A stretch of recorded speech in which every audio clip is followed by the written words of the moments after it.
I'm Caroline Bullock and I do commentary for several different teams in Manchester, and here are some tips if you're trying out commentary for the first time or maybe want to get a bit more experience.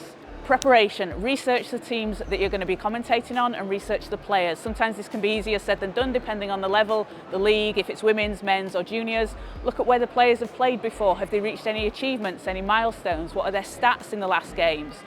Things like that, because you want to tell the story of the game in the commentary, in the play-by-play, but you also want to tell the story of the players and build around that in the context of the game.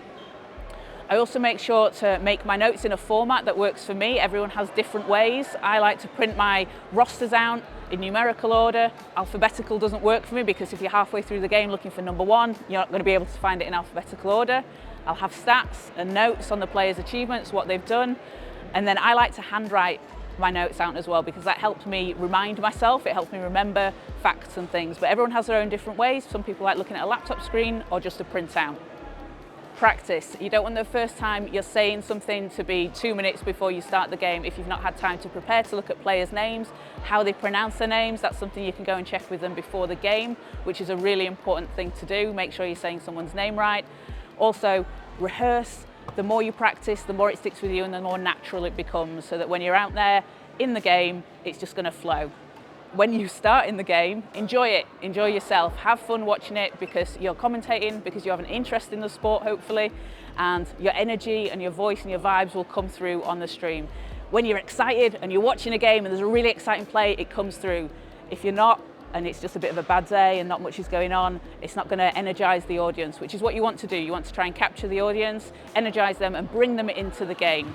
And with that being said, research both teams. You want to be as neutral as you can be.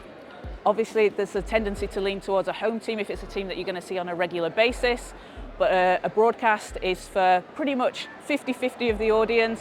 You don't want to alienate people that have tuned in for an away team and that are not being able to learn about their players, learn about their stories if you're just speaking about the home team. So try and be as balanced as possible.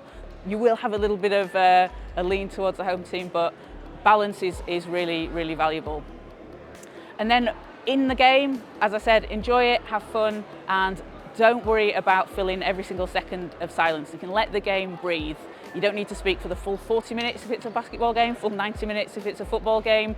There's times that you can take peaks and troughs in the game and times that you can stop and let the game speak for itself.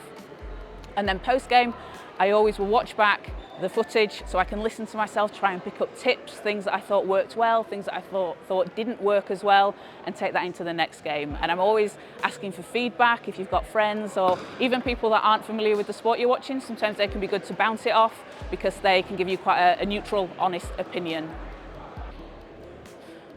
My main key is preparation, practice, and have fun with it.